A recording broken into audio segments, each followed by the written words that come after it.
Welcome to VM Rayalaseema mother food vlogs. ఇవాల్టి మన special crispy snack fried బఠానీ. ఇలా మనం బఠానీ చేసుకొని క్రిస్పీగా కరకరలాడుతూ తినేయచ్చు.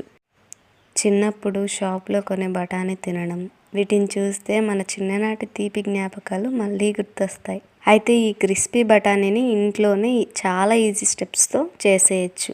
ఇలా చేసిన బఠానీని ఒక గాజు బాటిల్లో కానీ ఎయిర్ బాక్స్లో కానీ స్టోర్ చేసి నెల పైన ఎంజాయ్ చేస్తూ తినేయచ్చు. ఈ రెసిపీని ఫస్ట్ నుంచి లాస్ట్ వరకు స్కిప్ చేయకుండా ఫాలో అవుతూ ట్రై చేయండి.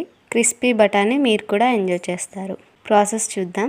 ఈ రెసిపీకి ముందుగా ఒక కప్పు పచ్చి బఠానీని ఒక గిన్నెలో వేసి బఠానీ మునిగేంత వరకు నీళ్లు పోసి, ఈ రెసిపీ పూర్తి తయారీ విధానం డిస్క్రిప్షన్లో లింక్ ఇచ్చాము. ఈ లింక్ని క్లిక్ చేసి మీరు కూడా ట్రై చేయండి. మీకు ఎలా వచ్చిందో మాకు కామెంట్ చేసి మమ్మల్ని సపోర్ట్ చేయండి. Thank you for watching our channel friends.